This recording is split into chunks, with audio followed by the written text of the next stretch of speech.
Good morning students. तो बेटे आज की क्लास शुरू करते हैं। तो आज हमें माइक्रोस्टेट और मैक्रोस्टेट्स के बारे में पढ़ना था कि वो क्या होती हैं। ठीक है, हम यहाँ पे पढ़ रहे हैं माइक्रोस्टेट्स के बारे में। माइक्रोस्टेट्स क्या होती है?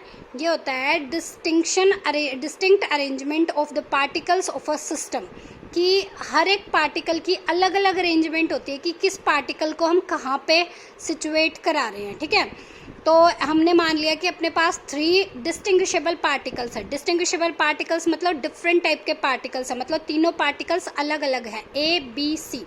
ये अपने पास 3 पार्टिकल है ए बी सी। ठीक है, इनको हमें अरेंज करना है किसमें? 2 कंपार्टमेंट्स में। कितने? 2 कंपार्टमेंट्स में।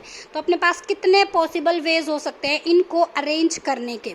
या तो हमारे पास एक कंपार्टमेंट में तीनों को रख दे और एक हमारा खाली रह जाए, या फिर 2 एक में रख दे, एक में। अगेन अपना ए सी बी, अपने पास बी सी ए, एक रख दिया हमने A B C, B A C, C A B, या फिर फर्स्ट खाली और नेक्स्ट में अपने तीनों पुट कर दे। तो ये 8 पॉसिबल वेज हो सकते हैं अपने माइक्रोस्टेट्स में किसी भी 3 डिस्टिंग्विशेबल पार्टिकल्स को अरेंज करने के। ठीक है, तो हम क्या कह सकते हैं इसमें? This is the distribution of the distinguishable particles among themselves. अब हम पढ़ेंगे मैक्रोस्टेट्स के बारे में। मैक्रोस्टेट्स क्या होते हैं? Arrangement of particles of a system without distinguishing them from one another. मतलब क्या है? यहाँ पे हम पार्टिकल्स को अरेंज करते हैं in the form of numbers, कि कैसे किस हमारे पास बॉक्स में या किस कंपार्टमेंट में कितने नंबर पुट होंगे। ठीक है, जहाँ पर हमने पार्टिकल्स को अरेंज करके दिखाया ना, वहाँ पे यहाँ पे हम बताएंगे कि कितने पार्टिकल्स किस बॉक्स में या किस कंपार्टमेंट में पुट हुए। यहाँ पे 4 पॉसिबल, वहाँ पे कितने अरेंजमेंट्स थी हमारी? 8। यहाँ पे 4 ही हो सकती है। देखो हम वहाँ पे हमने पुट किया था कि जो ए बी और सी मतलब अलग अलग रख के दिखाए थे ना कि ऐसे ऐसे इनको हम अरेंज कर सकते हैं। यहाँ पे हम सिर्फ बता देंगे कि हम इनको ऐसे अरेंज कर सकते हैं। जैसे फर्स्ट जो अरेंजमेंट है वो तीनों हमारे एक में आ जाए और एक हमारा खाली रह जाए। जैसे ए बी सी एक में आ गए और एक हमारा खाली रह गया। ठीक है, सेकेंड जो अरेंजमेंट है वो हमारी क्या हो जाएगी? ए और बी एक में आ जाए, सी हमारा अलग रह जाए। इसी तरह बी ए हमारा ए सी आ जाए, बी यहाँ पे आ जाए। ठीक है, इसी तरह हमारा क्या हो जाए? बी सी यहाँ पे आ जाए, ए यहाँ पे आ जाए। उनके लिए हम एक अरेंजमेंट बता सकते हैं। थर्ड अरेंजमेंट हमारा क्या है? एक पार्टिकल एक में आ जाए, मतलब ए और बी सी। ठीक है, बी और सी ए, सी और ए बी, ऐसे अरेंज कर सकते हैं। तो एक अरेंजमेंट हमारी ये आ गई। नेक्स्ट अरेंजमेंट क्या है? फर्स्ट कंपार्टमेंट हमारा खाली रह जाए, तीनों हम इसमें पुट कर दें। इससे हमारा क्या कंक्लूजन निकलता है? ईच अरेंजमेंट कॉल्ड माइक्रोस्टेट, मतलब हर एक माइक्रोस्टेट के अंदर क्या इंक्लूड है? मैक्रोस्टेट के अंदर माइक्रोस्टेट्स। माइक्रोस्टेट्स कैसे? ईच माइक्रोस्टेट्स में कंटेन 1 और मोर मैक्रोस्टेट्स। ठीक है, उसके अंदर क्या है? मैक्रोस्टेट्स। हर एक अंदर मैक्रोस्टेट्स में क्या कंटेन है भाई? माइक्रोस्टेट, एक या एक से ज्यादा माइक्रोस्टेट। देखो जैसे इसमें ही है, इसमें हमने कितनी अरेंजमेंट दिखाई थी? 1 2 3 अरेंजमेंट दिखाई। यहाँ पे कितनी है? एक अरेंजमेंट। मतलब एक माइक्रोस्टेट में, एक मैक्रोस्टेट में, सॉरी भाई ये बोलने में थोड़ा वो हो रहा है, एक मैक्रोस्टेट्स में कितनी माइक्रोस्टेट्स हैं? 3 माइक्रोस्टेट्स। तो यही इसमें बता रहे हैं, ईच मैक्रोस्टेट्स में कंटेन 1 और मोर माइक्रोस्टेट्स। ये आपको ध्यान रखना है इस। अब देखो हम एक एग्जाम्पल ले सकते हैं। एग्जाम्पल क्या ले सकते हैं? मान लो हमारे पास n पार्टिकल्स हैं, n पार्टिकल्स हैं। ठीक है, तो माइक्रोस्टेट्स में जो पॉसिबल वेज अपने हो सकते हैं ना, वो क्या हो सकते हैं? इनको हमने 2 कंपार्टमेंट में अरेंज करना है, 2 कंपार्टमेंट में। तो माइक्रोस्टेट में 2n, यही पॉसिबल वेज हो सकते हैं। ठीक है, अब मैक्रो में क्या क्या वेज हो सकते हैं? मैक्रोस्टेट्स में हो सकते हैं, इनको हम n0 ऐसे पुट कर सकते हैं, n-1 और 1 ऐसे पुट कर सकते हैं, n-2 और 2 तक पुट कर सकते हैं, अप टू सो ऑन। मतलब ये मैक्रोस्टेट में कैसे अरेंज कर रहे हैं? एज कॉम्बिनेशन बना के। मतलब कॉम्बिनेशन कैसा बन रहा है? कॉम्बिनेशन हमारा बन रहा है, मान लो कॉम्बिनेशन NCR होता है। NCR का क्या फॉर्मूला होता है? n factorial R factorial n-1 R factorial. Arrange ही तो हो रहे हैं, देखो एन और आर का मतलब मैं तुम्हें समझाती हूँ। यहाँ पे हमारा एन है, सिलेक्ट कितने किया है 0। यहाँ पे हमारे n-1 नंबर्स है, सिलेक्ट कितना किया है 1।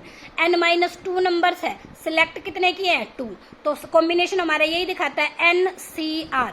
n नंबर्स है, r सिलेक्ट करने हैं, ठीक है। तो इसके फॉर्मूला हमारा तभी हमारा क्या होता है n factorial divided by r factorial. ये सिलेक्शन है, इनटू में कितने बच जाएंगे n माइनस r फैक्टोरियल, ठीक है। हाँ तो भाई नेक्स्ट अभी हमें करना है थर्मोडायनामिक प्रोबेबिलिटी। थर्मोडायनामिक प्रोबेबिलिटी क्या होता है कि कितने माइक्रोस्टेट मैक्रोस्टेट में एग्जिस्ट कर रहे हैं, वो उसकी थर्मोडायनामिक प्रोबेबिलिटी होती है। ये होता है the number of microstates in a given macrostates is called thermodynamic probability. तो कितने माइक्रोस्टेट एक मैक्रोस्टेट में आए, देखो जैसे मैंने तुम्हें अभी बताया था, अपने पास 3 नंबर्स थे, मान लो A B C। इनको 2 कंपार्टमेंट में अरेंज कर रहे हैं, 2 कंपार्टमेंट में अरेंज कर रहे हैं, तो मेरे पास क्या क्या पॉसिबल वेज हो सकते हैं। 2 कंपार्टमेंट में अरेंज कर रहे हैं तो क्या क्या पॉसिबल वेज हो सकते हैं। देखो मैंने बताया इसको A B और C, अपने पास क्या हो जाएगा B C और A, C A और B, ये 3 हो गए। तो इसको मैं मैक्रो स्टेट में क्या बोल सकती हूँ, मैक्रो स्टेट में मैं इसको बोल सकती हूँ 2 1, ठीक है। लेकिन माइक्रो में ये हमारी कितनी अरेंजमेंट है 3, ये हमारे 3 माइक्रो स्टेट्स हैं, 3 माइक्रो स्टेट्स। तो इसी तरह ये इसकी थर्मोडायनामिक प्रोबेबिलिटी होगी। देखो एक मैक्रो स्टेट में 3 माइक्रो स्टेट्स आ गई, तो इसकी थर्मोडायनामिक प्रोबेबिलिटी कितनी आ गई 3। इसी थर्मोडायनामिक प्रोबेबिलिटी को ही हम क्या बोल देते हैं भाई, फ्रीक्वेंसी। कितने नंबर ऑफ टाइम्स ये इसमें एग्जिस्ट करा है, उसे हम उसकी बोल देंगे फ्रीक्वेंसी। समझ में आ गया। थर्मोडायनामिक प्रोबेबिलिटी का कॉन्सेप्ट यही है कि कितने नंबर ऑफ मैक्रोस्टेट में कितने नंबर ऑफ माइक्रोस्टेट एग्जिस्ट करते हैं। अभी मैंने एग्जांपल लेके आपको दिखा दिया है, ठीक है। तो ये अपने पास होगी थर्मोडायनामिक प्रोबेबिलिटी। हाँ तो भाई अभी हमें क्या करना है, relation between thermodynamic probability and probability of A macro and the microstates. तो देखो जो प्रोबेबिलिटी होती है वो हमें पता है क्या होती है। Probability favourable outcome divided by total number of outcome, ठीक है। अभी हमने पढ़ी थर्मोडायनामिक प्रोबेबिलिटी। थर्मोडायनामिक प्रोबेबिलिटी क्या होती है, किसी भी मैक्रोस्टेट में कितने नंबर ऑफ माइक्रोस्टेट एग्जिस्ट करते हैं, वो उसकी थर्मोडायनामिक प्रोबेबिलिटी होती है। तो क्या है, all the microstates of a system have equal priori probability। सारी जो माइक्रो स्टेट होती है ना किसी भी सिस्टम की, वो प्रायरी प्रोबेबिलिटी है।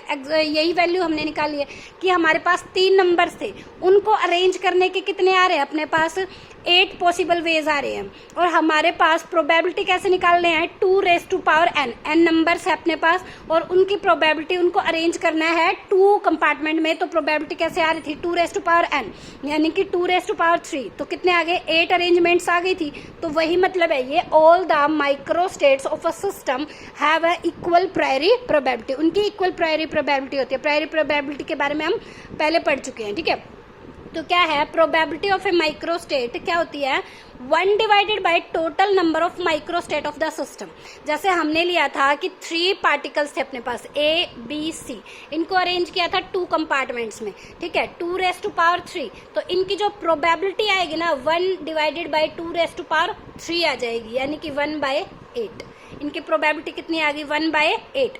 अपने पास 4 पार्टिकल्स हैं, 2 उसमें अरेंज करना है, तो 2^4 कितना आ गया 16। तो इनकी प्रोबेबिलिटी कितनी आ गई, प्रोबेबिलिटी ऑफ माइक्रोस्टेट 1/2^4 कितना आ गया, 1/16, ठीक है। ये हमारे पास है प्रोबेबिलिटी ऑफ माइक्रोस्टेट। इसी तरह प्रोबेबिलिटी ऑफ मैक्रोस्टेट्स क्या होती है, number of microstate in the given macrostate. अच्छा, number of microstate in the given macrostate, अपने पास थर्मोडायनामिक प्रोबेबिलिटी नहीं आई थी, अभी हम पढ़ के आए हैं, divided by total number of microstate of the system. Total number of microstate of the system अभी हम पढ़ के आए हैं, जितने कंपार्टमेंट में हमने उसको डिवाइड करना है और जितने नंबर ऑफ पार्टिकल्स हम ले रहे हैं, ठीक है, वो उसकी पावर हो जाएगी कितने कंपार्टमेंट में पार्टिकल्स को अरेंज कर रहे हैं, ठीक है। तो ये क्या होगी अपने पास, thermodynamic probability divided by total number of microstate. ठीक है, अब ये अपने पास माइक्रोस्टेट की प्रोबेबिलिटी है और ये अपने पास अपने क्या है, अब all the microstate of the system is a equal प्रायोरी probability. Equal प्रायोरी probability मतलब जो हम प्रोबेबिलिटी पढ़ के आए हैं, और अपने पास है कि प्रोबेबिलिटी ऑफ द माइक्रोस्टेट क्या है, 2 divided by total number of microstate किसी भी सिस्टम की। तो इनसे हम क्या निकाल सकते हैं, probability of macrostate is equal to thermodynamic probability into में probability of each microstates. Thermodynamic probability क्या होगी भाई, कि कितने नंबर ऑफ माइक्रोस्टेट एग्जिस्ट कर रहे हैं मैक्रोस्टेट्स में। ठीक है, इनटू में प्रोबेबिलिटी ऑफ ईच माइक्रोस्टेट्स। अभी मैंने बताया माइक्रोस्टेट की प्रोबेबिलिटी निकालने का। मान लो अपने पास हैं 5 पार्टिकल, ठीक है, कितने में 2 कंपार्टमेंट में अरेंज कर रहे हैं, तो 2⁵ कितना आ गया, 32। तो अपने पास माइक्रोस्टेट्स की प्रोबेबिलिटी क्या आ जाएगी, 1/32। ठीक है, इतनी बात क्लियर हुई। तो वही नेक्स्ट हमें करना है significance of macrostate. Significance of macrostate कैसे समझ सकते हैं, हमने मान लो अपने पास अभी जो पार्टिकल्स थे, 3 पार्टिकल्स थे, 3 पार्टिकल्स थे, कौन से, ए बी सी, इनको अरेंज किया था कितने में, 2 कंपार्टमेंट्स में। 2 कंपार्टमेंट्स में इनको अरेंज कर रहे थे, 2 कंपार्टमेंट। मान लो अपने पास एक बॉक्स 1 है और एक अपने पास बॉक्स 2 है। तो बॉक्स 1 में जितनी एनर्जी आई उसको मान लिया E1, 2 में जो आई उसको मान लिया E2। ये मान लिया अपने पास 6 अर्ग्स आ गई, ये मान लिया अपने पास 8 अर्ग्स आ गई। ठीक है, मैक्रोस्टेट्स कितनी बन सकती है इनके लिए, मैक्रोस्टेट देखो, मैक्रोस्टेट में अभी हम पढ़ के आए हैं 3 पार्टिकल्स के लिए जो अरेंजमेंट्स होती है वो 4 अरेंजमेंट्स होती है। मैंने तुम्हें बताया था कि n पार्टिकल्स हैं, n पार्टिकल्स है तो मैक्रोस्टेट में कैसे अरेंज करेंगे भाई, n पार्टिकल्स को मैक्रोस्टेट में, n 0। अब कितने पार्टिकल है, 4, तो क्या ऐसे अरेंज करेंगे, 4 और 0। तो एनर्जी भी अभी इनकी निकालनी है, टोटल एनर्जी तो अपने पास ये है, एनर्जी क्या हमें इनकी निकालनी है, एनर्जी इनकी निकालनी है। तो क्या हो जाएगा, एनर्जी कितनी है, 4 0 इज इक्वल टू, इनको कैसे अरेंज कर सकते हैं, देखो जो अरेंज कर सकते हैं, समेशन ऑफ NI EI नहीं निकाल सकते, जितने नंबर इनटू में उसकी एनर्जी। अब कितने नंबर ऑफ पार्टिकल है, 4, इनटू में हमारे पास कितनी है, NI, ये तो अपने पास 2 के लिए है ना, तो कितनी हो जाएगी, 4 × 6 प्लस दूसरे में कितने हैं, 4 और 0, 4 और 0 के लिए, तो अपने पास 4 × 6 इनटू में यहाँ पे कितने हैं, 0 पार्टिकल, इनटू में 8, तो कैसे आ गया, 24 + 0 कितना आ गया, 24 अर्ग्स, ये आ गई टोटल। तो इसी तरह हमें क्या है, मैक्रोस्टेट्स की निकालनी है अलग अलग पार्टिकल्स के लिए जो भी एनर्जी दे होगी, ये उसका मेन सिग्निफिकेंस है। ठीक है, तो भाई इससे रिलेटेड है ना, अभी इसी टॉपिक से रिलेटेड एक न्यूमेरिकल करते हैं। क्या है भाई numerical, 8 distinguishable particles are to be distributed in 2 compartments. अब की बार पार्टिकल कितने हैं, 8, कितने कंपार्टमेंट में अरेंज कर रहे हैं, कंपार्टमेंट कितने हैं, 2। ठीक है, तो 2 compartment distributed in the 2 compartments of the equal priori probability. Calculate the total number of microstate of the system. What is the number of microstate in the most probable macrostate?